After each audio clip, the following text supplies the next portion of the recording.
San Francisco 49ers absolutely dominated the Green Bay Packers, imposing their will on both sides of the ball, 37-20, and it wasn't even that close, 27-0 at halftime.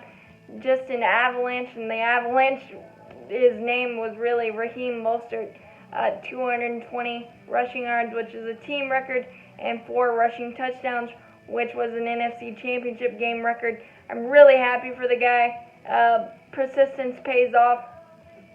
Kind of a guy off the scrap heap, cut by 6 teams and was hanging by a thread with San Francisco because he had fumbling problems, but he fixed that, and Kyle Shanahan believed in him enough to give him a chance as a vocal point in the offense, and it's just paid off amazingly. 1, due to the hard work of Raheem Mostert, and 2, because Kyle Shanahan is one of the best run game schemers and offensive play callers in the league, and it's just fantastic to see a guy's hard work pay off and not get down on his luck, and to do it on the biggest stage is absolutely amazing. The San Francisco 49ers created gaping holes. George Kittle, the biggest bruiser blocker, probably the best all-around tight end, both pass catching and blocking. Kyle Juszczyk, I'm glad to see the fullback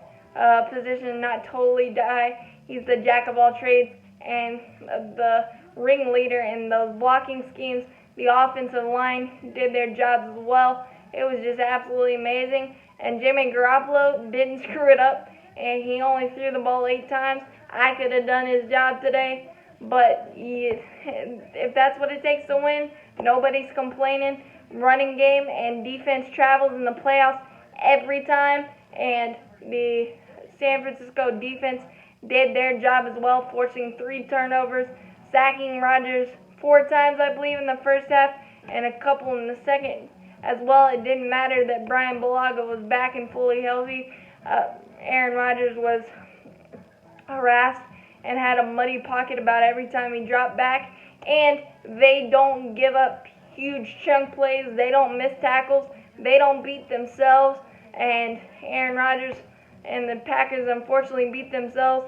The first 2 turnovers were basically self-inflicted wounds big time, because the one was on a drop snap, and that was the one drive that they were actually moving down the field and had traction. Instead, that was halted, and Raheem Mostert ran down their throats again for a touchdown. And then the other one was just before the half, and they were able to add a field goal as well. And Robbie Gould played big in special teams, nailing a 54-yard field goal to kind of help the momentum, keep the momentum, because who knows, if he would have missed that, gave Aaron Rodgers a short field early in the game, would the momentum have changed? Would the result have changed? Who knows? But the Chicago Bears fans are kicking themselves can't believe their team let him walk out the door, but Robbie Gould is one of the clutch kickers in postseason, hasn't missed, and that was his first 50-yard field goal in postseason play, so that was a good time for that. And they had, I believe, 1 penalty as well. So, like I said, they do not beat themselves. My only concern for San Francisco might be if you get into a shootout with Patrick Mahomes, which very likely could happen. Can Jimmy Garoppolo make those big throws? It's just like Ryan Tannehill.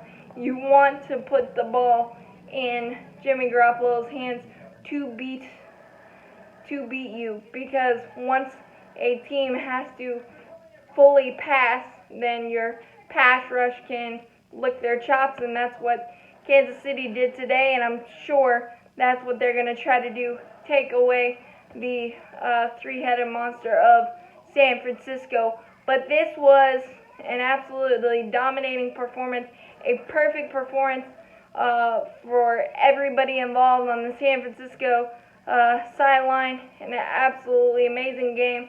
John Lynch creating the foundation, picking the players, and just sticking to a philosophy, defensive and offensive line, and that's what won them the NFC today. So congratulations there. Kyle Shanahan didn't get too cute, and I know my Atlanta Falcons fans are crying a little bit, but stuck with what's working and didn't go out of his game plan. So he needs to do that for the Super Bowl.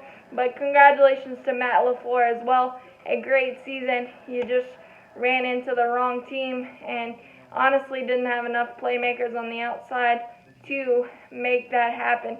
But still a great season, a lot to build on. A great game. Can't wait for the Super Bowl in 2 weeks. But then, baseball, baby.